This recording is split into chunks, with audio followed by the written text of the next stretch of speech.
Okay. Kwa sasa hivi hapa nchini miongoni mwa chama kimoja ambacho ni cha upinzani, chama kikuu wanaita cha upinzani, ambaye alitarajiwa maybe atagombea urais kupitia hicho chama,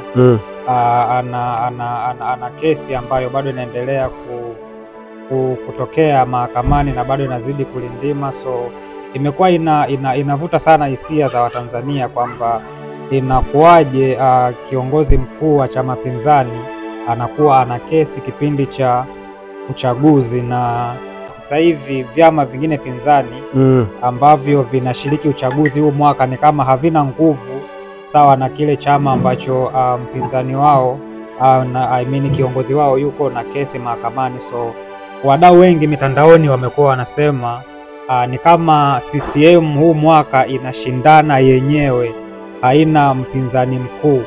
So ukilitazama wewe hili swala kama mtumishi wa Mungu katika ulimwengu wa kiroho, unalionaje kwanza uchaguzi na pia kiongozi wa chama kuwa na kesi msimu wa uchaguzi, na hili swala la watu kusema vyama vingine havina nguvu ya kushindana na CCM? Nikizungumza kikawaida, kiacha sasa kwenye mambo ya kinabii na nini, kwa akili tu kamili za kawaida zile, ndio uchaguzi wa mwaka huu haumpendezi mwananchi wa kawaida. Okay. Yaani ni uchaguzi mbaya. Alafu nitakupa sababu. Ndio. Sio tu mbaya, ni mbaya na wahovyo. Ndio. Sababu ni hii. Wewe yani fikiria Rais Mama Samia. Moyo wake kama una nia njema kabisa, hakuna nia mbaya wala hila. Ndio. Unapomkamata mmoja kati ya wapinzani wako wakubwa, hata kama amefanya makosa, yaani tuzungumzie kibinadamu sasa, kafanya makosa kweli kabisa, unapomkamata mpinzani kama yule, unamtia ndani. Ndio.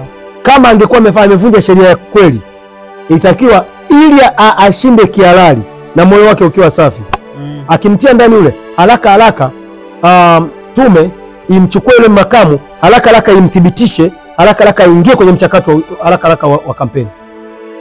Kuonyesha kwamba kwanza CCM haimuogopi mpinzani. Sawa? Ndio. Pili, ina utu na nia njema, na kiongozi mgombea wa chama na CCM naye hapo anakuwa ana utu na nia njema. Lakini hebu fikiria mpinzani yuko ndani, ambaye ndio mpinzani halisi. Yule yani ni kama hivi, Tanzania siku na timu nyingi. Kweli.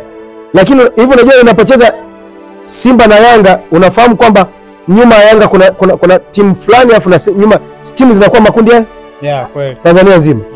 Kwa hiyo unapozungumzia upinzani, unazungumzia Chadema, uzungumzie kitu kingine. Ni kweli. Yaani hiyo tusidanganyane, hawezi mtu kudanganya. Na uongo huu, kama mtu anadanganya watu kwamba vyama vingine vingi vipo, nataka niwaambie huu uongo utakuja wagharimu watu maisha.